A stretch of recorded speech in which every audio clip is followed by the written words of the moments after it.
Welcome to the Deep Dive. Today, we're getting into someone truly iconic, Al Capone. But maybe not the Capone you think you know from the movies. That's right. We're going beyond the legend, looking at the complex reality. Yeah, because there are some really surprising details, lesser-known facts that kind of challenge that whole gangster image. Definitely. And to really get it, you have to picture Chicago, the 1920s. Prohibition's just kicked in. Gang wars are exploding. It's chaos. And right in the middle is Capone, rising from, what, a street gang? Yeah, starts out in street gangs, but climbs fast. Based on documents we have, he built this empire unlike anything seen before. Ruthless, organized. So our mission today, cut through those myths. We want to trace his life, from the very beginning, which is surprising in itself, right up to his downfall, using lots of sources to get the real story. Let's do it. Okay, so beginnings. It always throws me. Alphonse Gabriel Capone, born where? Brooklyn, 1899. Brooklyn. And into a poor Italian immigrant family. His father, Gabriele, was a barber. His mother, Teresa, a seamstress. Just trying to make a better life. Right. And what gets missed often is, well, the family itself was, by all accounts, honest. Religious, even. Dedicated. He was, what, the fourth of 9 kids? 9 kids, packed into a tight house. It's just a world away from the gangster life he ended up leading. A really stark contrast. But even as a kid, there were signs, weren't there? Based on early accounts. Oh, yeah. The personality was complex right from the start. He was clearly smart, charismatic, a natural leader. You could see that. Traits that would, serve him later. Exactly. But then there was the other side. Explosive temper, impulsive. Like the school incident. Precisely. Good student, be average until he's 14. Then he gets told off by a teacher and just attacks her. Physically. Wow. Gets expelled immediately, never goes back to school. It feels like a real turning point looking back. But he didn't just jump straight into major crime, did he? That's another bit people miss. No, not immediately. He actually, he worked some regular jobs first. An equipment factory, a bowling alley, even a book publisher for a bit. Honest work. Blue-collar stuff. But, at the same time, he's being drawn to the streets, hanging out with kids involved in petty theft, small scams. It's like he had a foot in both worlds. Tilting towards one more than the other? Slowly, yeah. Yeah. Until he makes that decisive step into organized crime.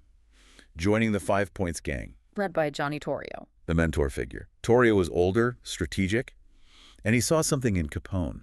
The intelligence, the charisma, but also that willingness for violence. So Torrio brings him in, bouncer. Enforcer. Yep, in the gangs, bars, nightclubs. This is Capone's real apprenticeship in the business of crime, learning from Torrio. And this is around the time he gets the nickname, right? The famous one. Ah, Scarface, yes. He's working at the Harvard Inn, this place run by another mobster, Frank Yale. Capone's only 18. And the story goes? Well, based on the accounts, there's a guy, Frank Lucio, there with his sister. Capone says something offensive to the sister. Bad move. Very bad move. Galluccio pulls a razor, slashes Capone's face. 3 distinct scars. But Capone hated being called Starface. Hated it. Sources say he was incredibly vain about his looks, always trying to hide the scars in photos, turning his good side to the camera. He wanted respect, fear maybe, but not that nickname. Amidst all this, he gets married. He does. 1918. Marries May Coughlin. And she sounds like quite a character. Discreet but firm. Maybe the only one who could really influence him, talk him down sometimes. And they had a son. 1 son, yeah. Albert, Sonny, born in 1919. And guess who the godfather is? Let me guess. Torrio. Johnny Torrio himself. And interestingly, after Sonny was born, there's evidence Capone tried to go straight again. Briefly. Doing what? Took a job as an accountant for a construction company, trying the legitimate life. Didn't last long, though. The pull of the other life was just too strong. He was back in it pretty quickly. So things get hot in New York. Police attention. Yeah. Suspicion around a murder. He needs to get out, and Torrio provides the escape route. Chicago. Torrio's heading there anyway. His uncle, Big Jim Colosimo, is already a big shot there, runs profitable businesses, so Torrio takes Capone with him. Big Jim Colosimo, a major player. Oh, yeah. Ran Colosimo's Cafe, famous spot, mobsters, politicians, movie stars. Everyone went there. And then comes the big one, Prohibition. January 1920. The Volstead Act changes everything. Suddenly, banning alcohol creates this enormous black market. Billions of dollars up for grabs for organized crime. And Big Jim? Well, just 4 months after Prohibition starts, Big Jim is executed. The general understanding, Torrio was behind it. Why? Because Colosimo didn't want to pivot fully into bootlegging. He wanted to stick with his existing rackets, prostitution, gambling. Torrio saw the future was alcohol. So Colosimo's out, Torrio's in, with Capone as his right-hand man. Exactly. They take over the empire, focus entirely on booze. It's a hostile takeover, really. Sets the stage for Capone. And Capone's rise after that is just incredibly fast. Unbelievably fast. Starts as a bartender, driver, quickly manages a top club, Ford Deluxe, gets 25% of the profits. Then even more. Soon after, based on how much money's rolling in, he's reportedly getting 50% of all the alcohol profits. Documents show he makes a massive fortune fast. Buys a mansion. Buys a big house in Chicago, moves his whole family in, his mother, siblings, everyone. The Capones arrive in Chicago society, kind of. Wealthy, powerful, and feared. And his influence starts spreading beyond just crime, right? Like into politics. Definitely. The 1923 Cicero elections are a prime example. Ugh. His gang was out there intimidating voters, basically making sure his guy, Joseph Klina, won. It wasn't subtle. That election was costly for him personally, too, wasn't it? That was his older brother, Frank Capone, was actually killed by police during a shootout on Election Day. He was actively trying to bribe voters at the time. A brutal reminder of the stakes. But Al Capone himself wasn't really a public figure across the whole country yet. Not quite. That really changed. May 8th, 1924, the murder of Joe Howard. Who was Howard? Petty criminal. Made the mistake of insulting and assaulting Jake Guzik. Capone's friend and accountant? Exactly. Guzik goes to Capone. Capone tracks Howard down, walks up to him in front of witnesses, shoots him once in the head, cold blood, then just drives off. And the aftermath. That's the Capone effect. That's what they called it. The Chicago Tribune prints his photo, says he's wanted for questioning. But then, the witnesses. What happened? One just disappears, vanishes. Yeah. The other two, sudden amnesia, can't identify Al Capone. So he walked. He surrenders, denies everything. The jury says Howard was killed by an unknown white assailant. No link to Capone. It's cemented his reputation. Untouchable. Don't mess with Al Capone or his people. So now he's powerful, public, and deep in the gang wars, especially with the Irish Northsiders. Right. Led by Dean O'Banion initially. O'Banion ran a big whiskey operation bringing booze down from Canada.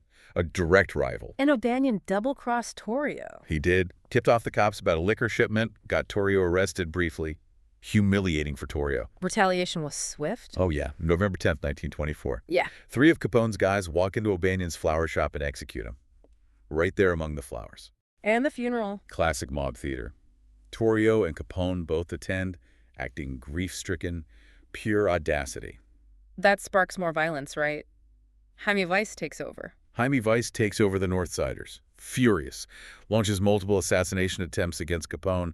The war escalates massively. Until Torrio gets hit. Yeah, Weiss's men seriously wound Torrio in an ambush. Torrio survives, but he's had enough. Decides to retire, leave Chicago. And hands everything over to Capone. Passes the entire operation, the bootlegging, the rackets, everything to Al Capone. Now, Capone is officially the undisputed boss of Chicago crime. But even he screws up sometimes. The prosecutor incident. Max Swing, yeah, a bizarre tragedy. Capone's men were trying to hit some rivals. Swing, who was actually a friend of Capone's, happened to be drinking with the targets. And gets caught in the crossfire. Accidentally killed. Massive police crackdown follows. They can't pin Swing's death on Capone, but they raid his businesses, seize booze, and, crucially, the accounting books. Yeah. From 1926. Exactly. First time they get a real look at his finances. The tax evasion scheme. That seizure would come back to haunt him big time. Which leads us to maybe the most infamous event. The St. Valentine's Day Massacre. February 14th, 1929. The height of his power, but also maybe the beginning of the end. Bugs Moran is leading the Northsiders now, undercutting Capone's liquor prices, hurting his profits. So Capone sets a trap. A very elaborate one. Lures Moran's men to a garage with a promise of cheap, hijacked whiskey. Meanwhile, Capone makes sure he has a rock-solid alibi. He's down in Miami. And the execution. Brutal doesn't even cover it. 7 of Moran's men are in the garage.